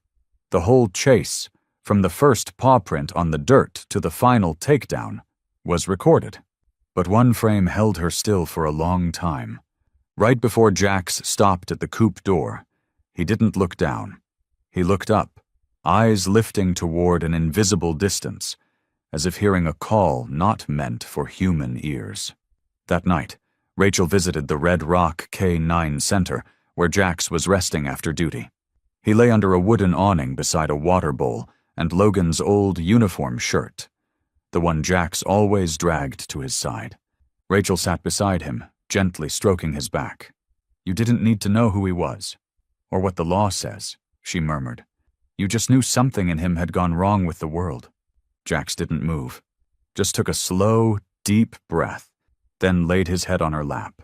Rachel looked out where the fading sunlight had washed the fields pale and whispered, "Maybe you didn't smell the crime. Maybe you smelled the fear of a man who'd lost all room for remorse." She touched the tag on Jax's collar. Unit K9223, JAX. Beneath the scratched metal, faint tooth marks, his own. "You left your mark not just on a criminal's wrist, but on all of us who'd lost faith that justice could come on 4 legs with a beating heart." The next day, Skylar Atkins was officially charged. The report read, "Suspect apprehended by K9 unit before inflicting harm." But Rachel, on a draft she'd never publish, wrote one private line. "Jax didn't just find a fugitive. He helped us all find our faith again in what's right, even when it arrives in quiet steps on dirt and eyes that see through the dark." After the story about Jax aired, Rachel received hundreds of messages, emails, handwritten letters, voicemails. One person wrote they cried watching Jax clamp down on Skylar Atkins' wrist instead of tearing into his throat. A child sent a crayon drawing with the words, "The breath of justice." Someone else wrote simply, "I used to think dogs just barked." But what Rachel couldn't delete, couldn't respond to, was a crumpled envelope mailed directly to the newsroom. In the corner, the sender, Skylar Atkins, Federal Penitentiary, Inmate 38572, Recipient, JAX. Nothing more. Rachel sat for hours before opening it.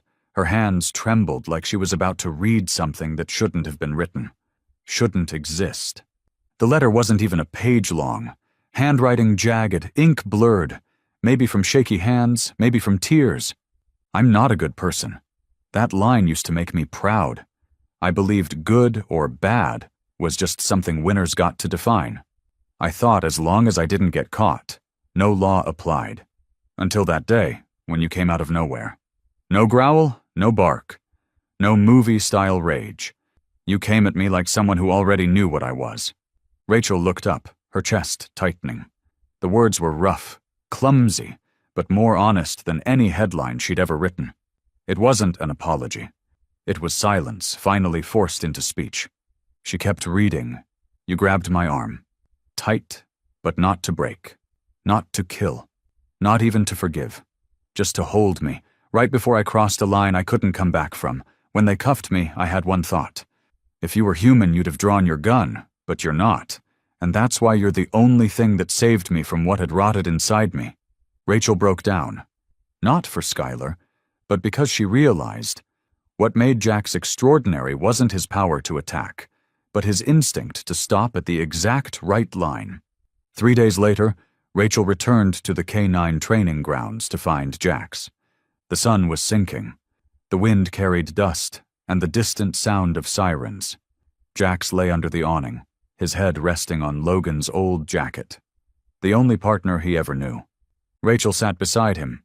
She placed the letter on the ground in front of him. "You don't need to read it," she whispered, "because you already know." Jax just watched. His deep brown eyes were like old tree bark, weathered by years of storms. He didn't wag, didn't lick her hand. He just sat, still as a living stone, silent, but never cold.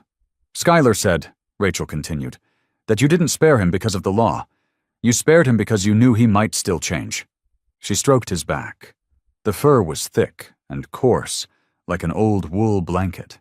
You don't need medals, or honors, or even thanks. But a man is drawing you every day from a prison cell, and he says, "Whenever I get mad at the world, I think, that dog held back. So why can't I?" The next week, Rachel visited the prison to film a special segment. Skylar Atkins, now shaved bald, wearing oversized inmate clothes, nodded when she entered.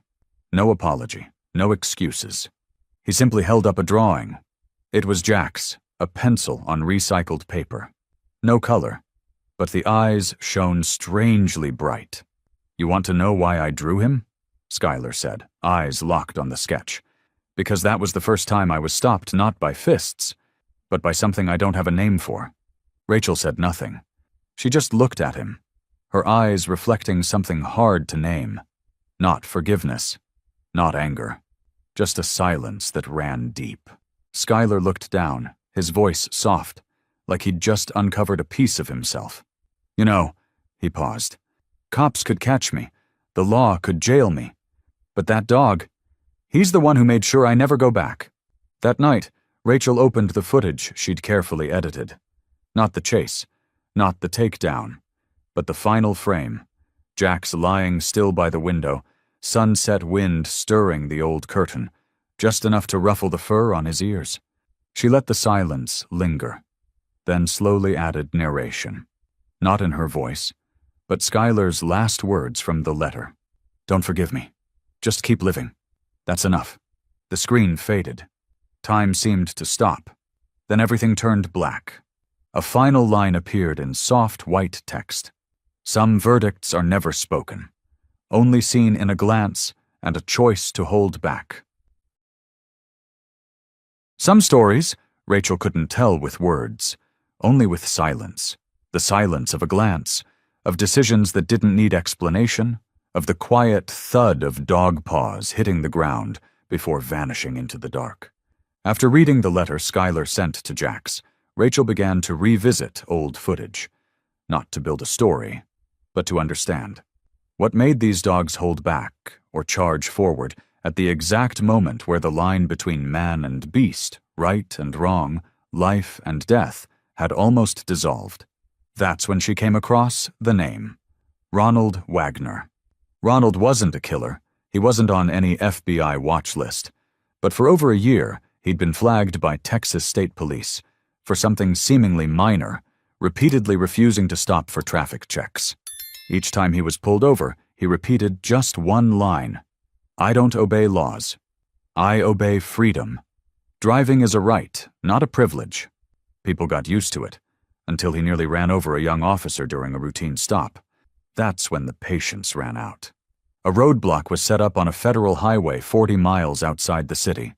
It was late afternoon, the sunlight blazing like molten gold on windshields.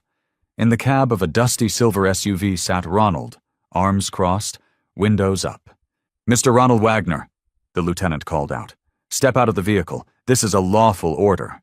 Ronald just shook his head, his gaze filled with disdain. Not fear, not panic, just refusal. 30 minutes passed.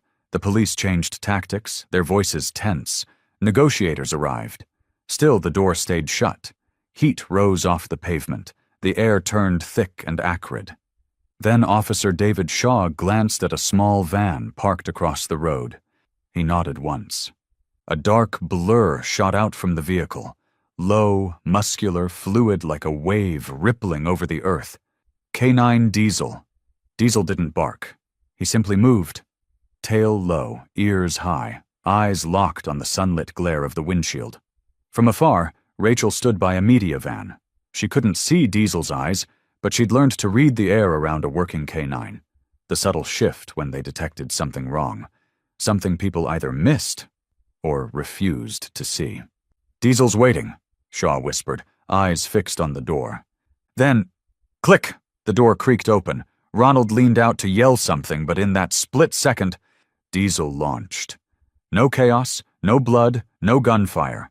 Just a single leap. A growl like a spark. His front paws struck Ronald's chest while his jaws locked around the suspect's arm, just as it reached beneath the seat. From Rachel's angle, she couldn't see it all. Just the clang of a car door bouncing off the wall. A sharp, curt bark, like a warning. And then silence. When officers opened the door, Ronald lay face down, mumbling. "I didn't even know it was there. How did it know I had a knife?" Diesel didn't answer. He had already turned away, eyes open, head bowed. Not triumphant, not proud, just finished. Rachel approached, even though she knew better than to get close to a dog fresh off deployment. But Diesel didn't react. He stood still, letting her gently touch the back of his neck, where his fur was thick and coarse, like silent armor. "You didn't need to know what he meant to do," she whispered. "Only that he had no right to do it." Diesel gave her a single glance, then turned away. And Rachel understood. In these dogs' world, every choice wasn't to destroy, but to hold together the fragile order unraveling in humans. That night, editing footage, Rachel left out drone shots. No dramatic music. Just Diesel's heavy breathing outside the car door, mixed with the sound of wind curling over an empty road. She ended with one final line, fading slowly on screen. "Not everyone who opens a door steps out, but sometimes a door only opens when someone knows how to knock with a wordless heart." The door to the medical ward clicked shut behind Rachel, soft, like a vow spoken without words. She'd been in places like this before. White, empty, the scent of antiseptic creeping into every pore. But this time felt different. No shouting, no restraints, no threats, just a man on a built-in bed, eyes not defiant anymore, but not surrendered either. Ronald Wagner. Once a constant name on state police radios, a stubborn man, evasive, non-compliant, convinced the law was a threat. But now, his lined face seemed softer, though the wrinkles at his eyes still spoke of resistance. This was the man who said, "Driving is a right, not a privilege," who ignored 3 subpoenas. They sat in his SUV for nearly an hour as sunlight scorched through the windshield and an entire tactical unit surrounded him. and the man was ultimately subdued by Diesel, a seasoned Malinois K9, with a single, wordless leap. Now he was waiting for Rachel, not to justify, not to deny, but to say something. Even he didn't know he needed to say. Rachel didn't sit. She stood by the white wall, gripping the cloth she'd used to wipe Diesel's blood from her jacket after the mission. "You called for me," she said, flat and emotionless. Ronald looked at her like he was seeing the person beneath the lens for the first time. "No one believes me," he began, "but I used to be a good man. I used to follow the rules." She said nothing. He wasn't looking for pity. Or the usual, I understand. "Then I saw injustice," he continued, voice dry like smoke in his throat. "Once, twice, and I stopped believing in anything with the word authority in it." Rachel's eyes paused on his left arm, where Diesel had bitten him. The wound was stitched, clean, and surprisingly not swollen. "I thought," Ronald said slowly, "if I rejected every order, I'd hold on to what was left of my freedom. But when that dog came through the door, I didn't feel hate. I didn't feel violence." He paused, let out a bitter laugh, barely a smile. "It didn't hate me, didn't see me as the enemy. It just did its job. And for the first time in my life, I was caught by something fair. Not a man trying to prove a point, just right and wrong. Plain, undebatable." Outside, Diesel lay on the grass beneath the awning. Rachel had seen him as she came in, head tilted, eyes quiet like water, even with dried blood still on his shoulder. She bowed slightly and pulled the cloth from her pocket. Diesel's blood had turned dark brown, metallic smelling, and soaked into the fabric. She brushed at her jacket collar, wiping away the last few flecks. Slowly, as if it were the only way to keep her hand from shaking. "No justice is ever clean," she said, eyes on the cloth. Ronald looked at her, conflicted, somewhere between helplessness and something fragile trying to wake. "You're right," he admitted. "I used to think justice meant prison, sentences, punishment." He nodded to himself, for the first time speaking like he was listening too. "But yesterday, I realized justice is when a creature you've never met, who doesn't hate you, who remembers nothing about you, still chooses not to hurt you more than necessary." Rachel clenched the cloth. Her lips pressed together. She said nothing more. At that moment, silence weighed more than any judgment. On her way out, she paused beside Diesel. He didn't move, didn't wag, just opened his eyes. Calm, steady, as always after a job. Rachel sat down, brushing his back. The fur was tough, stiff, but under the armor, Diesel was warm. He was justice, not the kind that came with stamps or verdicts, but the kind carried out with quiet resolve. "That man changed," she said softly, like speaking to the earth. "Not because of anyone else, but because you didn't treat him the way he treated others." Diesel closed his eyes. His head dropped onto Rachel's thigh. Not like a working dog, but like a creature who knew pain, knew love, and forgave through action. That night, Rachel put together a short film. No music, no narration. Just Ronald sitting in the medical ward, harsh white light casting shadows across his weathered face. Then a cut to Diesel lying under the awning, eyes half closed, breathing slow. The final line appeared in silence. "Not everything right is clean, but some choices, made quietly, are the purest shape justice can take." Once a year, in the heart of spring, the roads leading to Waco's convention center are lined with old patrol cars and SUVs marked with police insignias from counties across Texas. No sirens, no warnings, just people from the front lines, some still wearing their badges, others long retired, gathering to do what they believe no one else can do right. Remember. Not to remember death, but to remember the names that were never spoken like human names. Rachel arrived early. She didn't wear her usual work attire. No camera crew. Just a small recorder hidden in her pocket and a worn black notebook she'd carried since her days reporting from war zones. As she stepped into the main hall, she felt the atmosphere shift. Still, yet waited. Not sorrowful, but reverent. Every eye carried the quiet gravity of someone standing in a cathedral. They hadn't come to weep. They'd come to nod, place a hand over their hearts, and silently say, "I remember." A large black curtain hung across the back wall of the stage. At 10 a.m., it was pulled aside. Photos appeared, neither alphabetical nor by department, just a stream of memory, the way humans remember. Fragmented, instinctive, but never wrong. One photo glowed onto the screen. A German shepherd standing on dewy grass, head tilted slightly, as if waiting for a command. His gaze was locked on the camera, but Rachel knew Fagor never looked at the lens. He always looked at the one he loved. Her voice echoed over the loudspeakers, a clip recorded the night before. Fagor, K9 Unit Dallas, born in 2016, fell in the line of duty protecting his partner on April 21st, 2023. His file ended with one sentence: reacted before his handler could call his name. Scott Jansen sat in the front row. In his hands, a strip of old leather. Fagor's collar, frayed and stained with dried blood from over a year ago. When Fagor's photo lit up the screen, Scott looked up. He didn't blink. He didn't bow his head. He just stood tall, eyes reflecting the light like glass. Rachel glanced at him. She'd met war veterans. She'd heard stories from real battlefields and urban front lines. But that look, the one that no longer cries, no longer screams, made her feel both small and deeply grateful. The event didn't need a master of ceremonies or formal introductions. One man stood up first. A retired officer with a white beard and a suit hanging on him like a priest's robe. He clapped. 3 steady beats, then slower. A woman in the back stood next. Then a young officer beside a retired K9. Then the whole hall.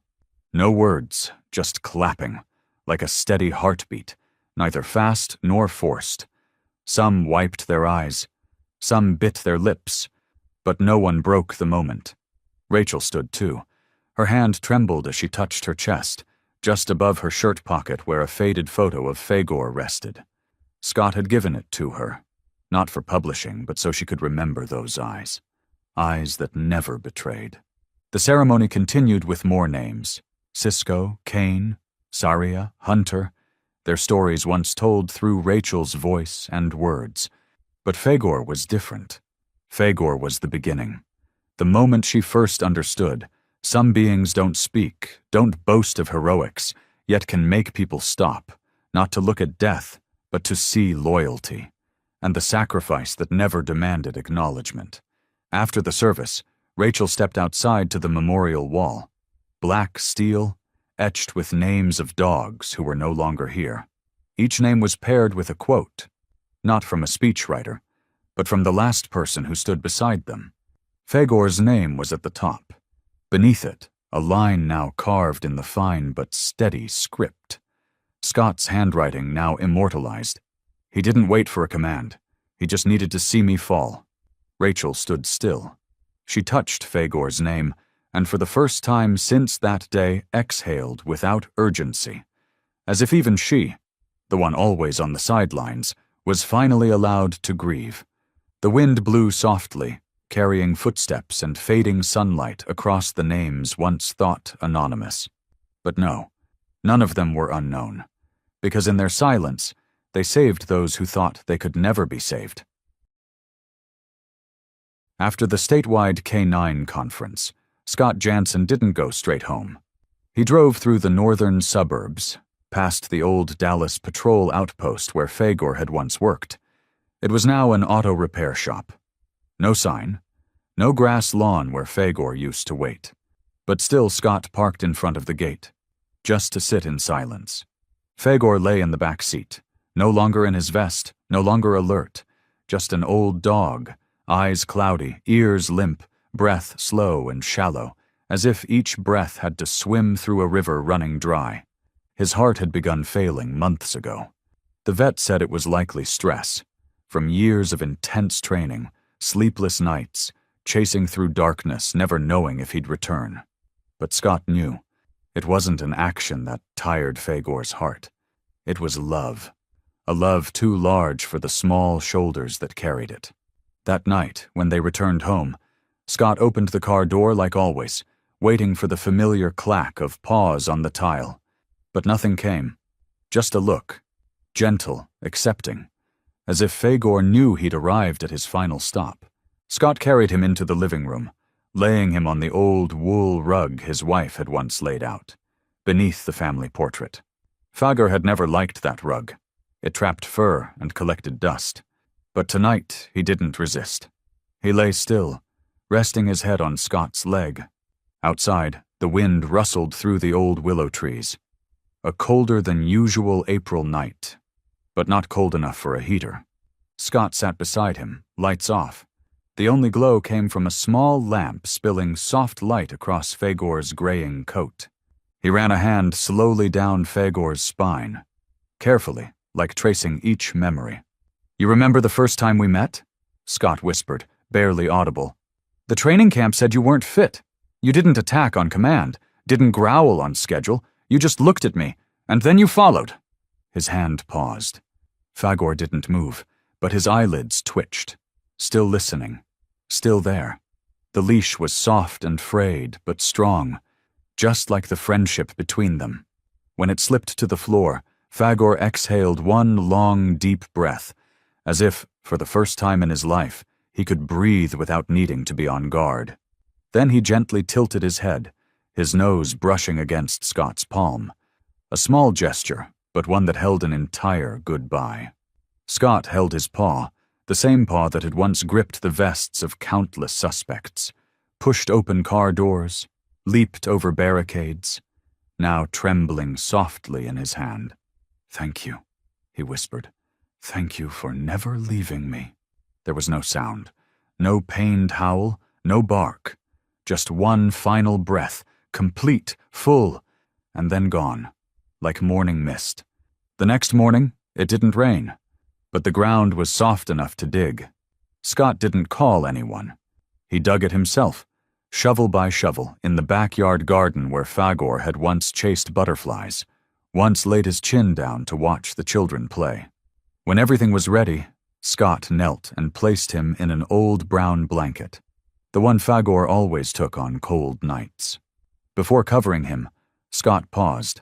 From his shirt pocket, he pulled out a small metal tag, Fagor's nameplate, old and bent, the engraving nearly faded, and laid it on Fagor's chest. No honors, no bronze statue. Just let it be known, I survived because of you. Then he filled the grave in silence. Each scoop of earth a farewell. No rush, no turning away. Just a man burying his heart beneath an old tree. That evening, Rachel received a photo by email. It was a simple frame. A small patch of soil behind the house, a willow tree casting a long shadow, and a modest wooden marker carved with a single line. Fagor. He didn't wait for a command, he just needed to see me fall. No photo, no badge, no flag, just a name, and a love that never needed proof. Rachel lowered her head to her desk. That night she wrote one final line for her last story about Fagor. "Some deaths break us, but some make us believe in life more than ever before." That evening, as Rachel sat alone in the small editing room on the third floor of the newsroom, the soft hum of the air conditioner above couldn't drown out the rhythmic clacking of the keyboard. On the screen was a timeline over 2 hours long, each segment, each camera angle, each voice carefully arranged. Not a single frame was redundant. Not a single line of dialogue was random. Because every name in Fangs of Duty, the longest feature of her career, was more than just data. They were lives that had quietly stepped into others' stories. From Fagor and his silent death, to Hunter leaping over barricades, to PTSD-stricken children smiling for the first time from a single lick on the hand. Rachel had told it all, not as a journalist, but as someone who had looked into the eyes of creatures who couldn't speak, yet understood something humans often forget: unconditional loyalty. When the final cut was complete, she turned the volume up just slightly, pushed her chair back, and leaned into the glow of the screen. There, the soft, warm light from the day's footage bathed the faces of the dogs: Jax, Cisco, Kane, Hunter, Saria, and Fagor. Always the final image, his gaze tilted as if asking the audience a question they couldn't answer in words. Rachel's voice rose, not from the studio, but from that very room where she had recorded with an old microphone at 3 a.m, when the world had gone quiet long enough for her to be honest. We call them tools. We train them like weapons. But at night, they lie at our feet, silently, listening to us cry. They don't know the word law. They only know the word protect. Not for medals, not for pay, but for love. The kind of love so simple we sometimes can't believe it's real. A pause fell. No music, no effects. Just Rachel's breath, soft, then caught in her chest. The next morning, the broadcast aired statewide. The newsroom received over 10,000 shares within an hour. A 7-year-old boy mailed a letter to the station. "I want to be a doctor for canine dogs. I won't let them hurt without someone knowing." An 89-year-old man called in saying, "I used to be a cop. I had a dog named Max. Thank you for letting me see him again, even if only in memory." Rachel didn't read all the responses. She simply sat after a small press briefing, a cup of cold coffee in hand, looking out at the park where 2 young officers were playing with a Belgian Malinois. The dog rolled in the grass, barking joyfully, chasing a ball like it was the only thing that mattered. No one in the field knew that just yesterday, the entire state had cried for a creature like him. And Rachel, after all her years in journalism, felt, for the first time, that there was nothing left she needed to write, because she had told all that needed telling. And sometimes, just one look from a dog was enough to tell a story more complete than any broadcast ever could. After the broadcast of Fangs of Duty, many things in the adult world shifted. Funding proposals were sent, memorials built, and new training programs were created for young officers. But in a quiet corner of the city, a quieter change went unnoticed, except by a boy named Mason. That Monday morning, Mason woke earlier than usual.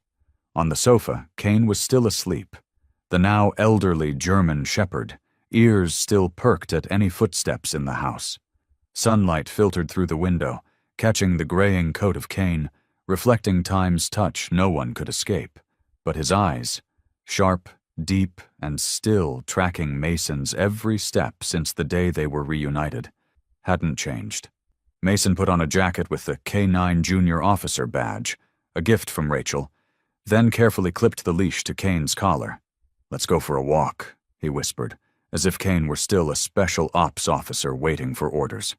Kane didn't nod, but he stood up.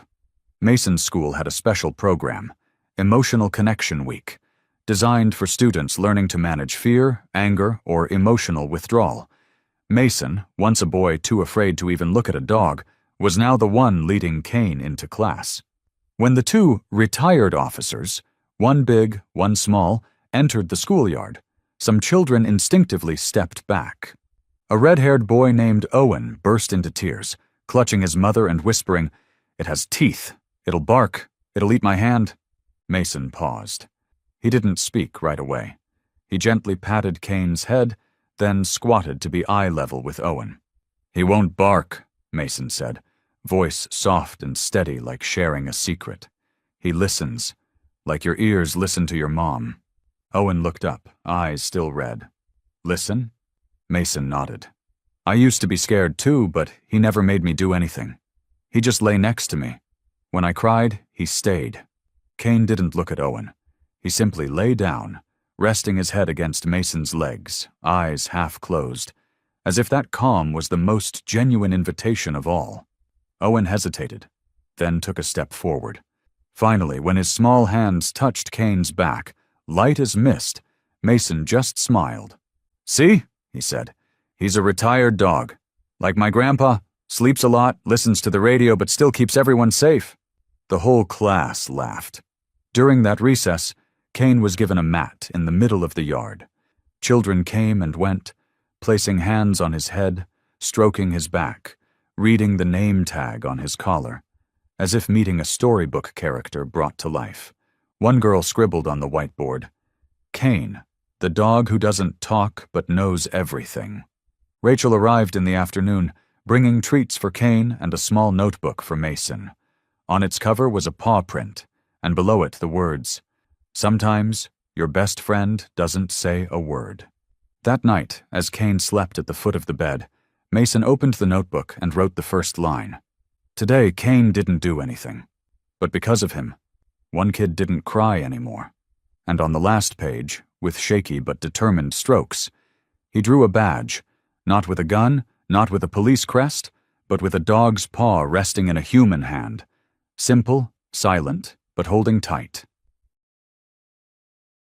It was a chilly Sunday morning. At the top of a hill on the west side of Tyler City, a small patch of land had been turned into a K9 memorial site.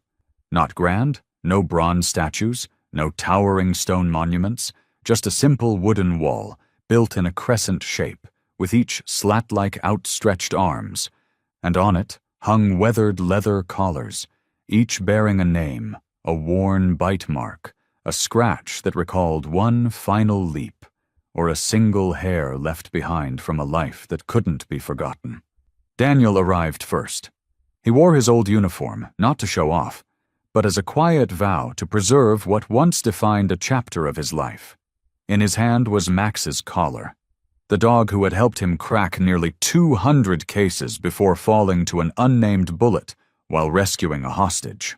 Alan came next, his shirt wrinkled and old boots dusted in red soil. No words were needed. Daniel stepped forward and embraced him. They didn't cry, just bowed their heads, a little longer than usual. Melissa, the only female officer in the group, brought a small wooden box. Inside were 2 collars, one belonging to Blaze, her first dog, and one to Saria, the only girl brave enough to leap through the glass to block a bullet for someone who never even knew her name. Calvin arrived last. His hands trembled from arthritis, but he wouldn't let anyone touch Jax's old collar. He pinned it to the wooden wall himself with a nail he had hand-carved. JAX, 2011 to 2022. Not a tool, always a teammate. There was no official ceremony, no speeches, just people who had once stood in the line of fire, fallen and risen, now standing side by side, quietly hanging memories on a place where they believed those 4-legged souls still watched over them. After a while, Daniel placed a hand over his chest, took a deep breath and said, "We are the ones who got to stay. But surviving doesn't mean forgetting. Every collar here is a story. A moment when we were saved. A time when someone stayed behind when they could have left." No one replied. They only nodded, and one by one stepped forward. Alan hung up Duke's collar and whispered, perhaps to himself, "You taught me I didn't need to speak to be trusted." Melissa pinned both collars side by side, Blaze and Saria. Her eyes blinked rapidly. "Thank you for making me less afraid, for showing me some heroines don't need armor." Calvin's hands shook as he hung Jax's collar, but when it was done, he turned away, head held high, as though he'd just laid a piece of his heart to rest. From a distance, Rachel watched. She wasn't filming, interviewing, or taking notes. She simply stood there with the stillness of someone who knew that some stories didn't need to be retold in words. Mason was there too, holding Kane, now gray around the muzzle. The boy didn't enter the memorial, just stood behind the fence, watching for a long time. In his hand was a small notebook where he had written, "If there's a place called heaven for dogs, I think it must look like this. No leashes, no fear, only memories and the people who still love them." As the afternoon faded, the collars swayed gently in the wind, brushing against each other like wordless greetings, and beneath the wooden wall, a single carved inscription. Plain, unembellished. They stayed, so we could go home. As the sun dipped behind the hill, the last golden light of the day bathed the quiet collars hanging on the memorial wall. There were no more applause, no farewells, no police officers, no cameras. Only those who remained, not in body, but in memory. Cain lay under the old oak tree, his head resting on Mason's leg. The boy was no longer small, and Cain was no longer a young warrior. But the gaze between them remained unchanged, calm, understanding, and full of mutual respect. Rachel stood farther back. No notebook, no microphone, no gear, just her hands in her coat pockets, watching the ones who had once been the heart of the story, now finding rest in others' hearts. Mason spoke, not loudly, and to no one in particular. He used to protect strangers.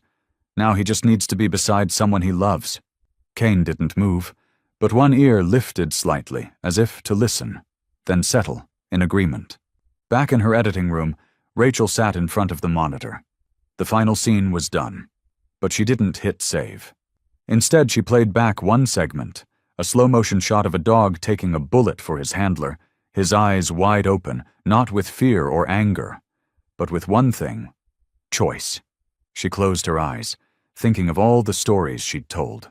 Fagor, Cain, Cisco, Hunter, Saria, Jax, Diesel. Names that would never make history books yet had saved lives, sometimes of people who still didn't know how to say thank you. She typed the last line of her script, not to be read aloud on air, but to place in the viewer's heart. If tomorrow you saw a dog take a bullet for someone else, would you stop to hold it? The ending came not with a soaring violin, no dramatic finale, just the soft wind through the grass, footsteps on gravel, and somewhere, the steady, quiet breath of an old dog dozing under the fading sun. A child approached slowly, as if not to disturb the dream the creature was deep in. He knelt, placing a small hand on the dog's warm head. No words, no unnecessary gesture, just a genuine, grateful touch.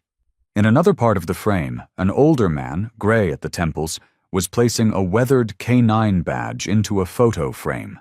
He did it with the care of a soldier who knew the true cost of life and loss. A young woman stood a little farther back, clutching a collar with a faded name. She didn't wail, but her shoulders trembled in silence. Her eyes blurred, whether from dust or something left unsaid, no one could tell. On a small grass-covered grave, a handwritten letter lay there, wrinkled paper, shaky lines from hands not used to tenderness. One line only: "Thank you for not leaving me behind." No one narrated any of it. But it wasn't needed, because every frame, every silence was the story. If someone watched from afar, they'd see Rachel, once a journalist, now just a quiet witness.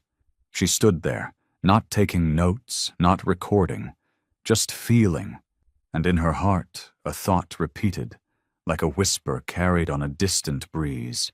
We tell stories of heroes who speak, who fight, who sacrifice, but what about the heroes who never had a voice, who only walked beside us, ran into danger, and then lay still, unnamed?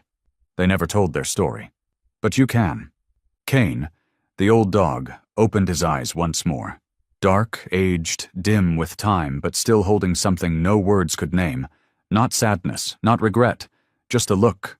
Long, silent, as if asking, "Will you still remember me, even if I no longer bark?" That look was the last thing Rachel saw before the sunlight disappeared, and the frame dissolved to black. On the velvet dark screen, simple white text appeared. No flourish, no drama. Some creatures live only to love. And if a single look could save a life, could we love them like family? A moment later, the next line faded in, just as quietly. If one day you walked in fear, and a dog walked quietly beside you, if you once stood on the edge, and a silent gaze made you stop, please tell this story. They can't speak for themselves, but you can. Have you ever been saved by a dog, not with teeth, but with their eyes, with their silent presence? If this story reminded you of someone, a person, or a dog that once walked beside you, share it with us in the comments. We want to hear your voice, on behalf of those who never could speak, And if you believe that some stories deserve to be told, not for shock, but from the heart, please like, share this video, and subscribe to our channel to help us carry these quiet truths forward. Because some beings may never speak, but they loved you with everything they had.